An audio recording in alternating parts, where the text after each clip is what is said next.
Hey everyone! Welcome back to my channel! Meron akong update sa inyo about dun sa BDO Life Insurance ko.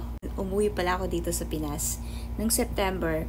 Minadatnan na ako na sulat galing sa BDO and kasama ng sulat na yon, merong cheque amounting 6,286.16 pesos.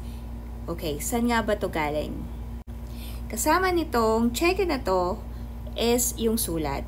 Okay, so sabi dito, we are delighted to inform you that the above mentioned policy has reached its end of the premium paying period, meaning naka 5 years na ako, diba?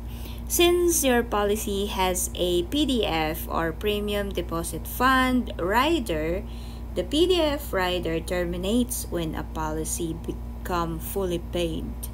Any remaining PDF balance will be returned to the policy owner.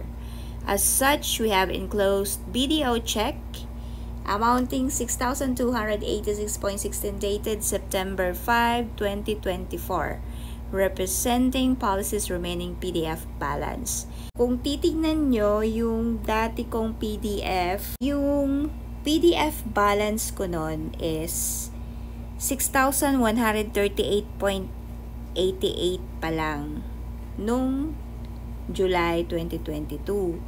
Tapos, yung latest na isinuli na nila sa akin kasi nga tapos na daw akong maghulog nung policy ko, kumita naman siya ng konti. Naging 6,286.16. Okay, ganun pala yun. Pag tapos ka na maghulog nung premium mo within 5 years, ibibigay nila yung cash nung PDF rider mo. Okay, balikan natin tong fund value ko. Supposed to be, di ba dapat may 250,000 pesos ako kasi nagbayad ako ng premium na 50,000 pesos for 5 years. As of July 12, 2024, nag-send sila sa akin ng statement of account. Ito na yung fund value ko. 182,065.16. Ang redemption price niya as of July 2024 is 1.11910. Ngayon, balikan natin yung statement of account ko noong July 2023. Yung value fund ko is mababa, 176,825.7, and yung redemption price niya is 1.06880, which means tumaas siya this year. Ngayon, i-compare naman natin yung mga deductions ko. Noong 2023, ito yung mga deductions ko, 309, 310, 310. Ngayong 2024, bumaba yung mga deductions ko. Naging 248, 49, 250. Ito na lang yung mga deductions niya o bumaba. Okay everyone, ito lang yung update ko about dito sa BDO Life Insurance account ko.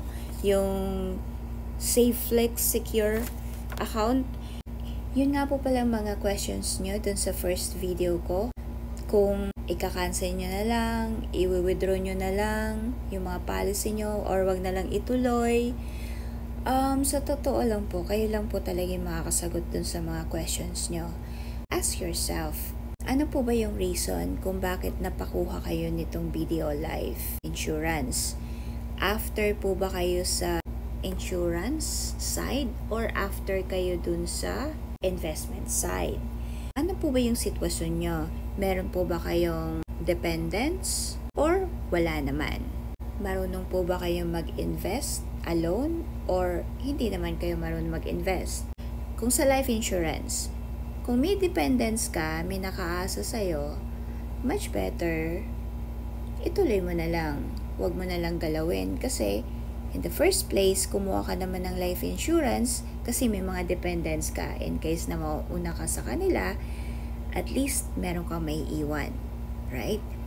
Now, kung doon naman sa investment part, kung doon ka lang talaga interested, wala ka naman talagang dependents, tanongin mo sarili mo, pag winidraw mo ba ito kaya mo bang mag-invest by yourself? May alam ka na bang other investment portfolio na pwede mong paglagyan ng pera para mabawi mo yung lugi mo? Kasi from 250,000, katulad ko, 182,000 na lang. Ano pala yung pinag-iipunan mo? Ilang amount ba yung kailangan mo? And ano ba yung timeline? Ilang taon mo ba pag-iipunan yung pera na target mo na ipunin? Kung sa tingin mo dito sa video life, malulugi ka, hindi mo ma-attain yung amount na kailangan mo in such a period of years, much better, i-withdraw mo na lang siya and then ilagay mo na lang siya dun sa napili mo na other investment asset. Okay? Familiar ka ba dun sa paglilipatan mo na investment asset? Kahit mag-isa ka lang, alam mo ba yung pasikot-sikot nun? Ganun po yung mga pwede nating itanong sa sarili natin. That's it guys! I'll see you again on my next video. Bye-bye!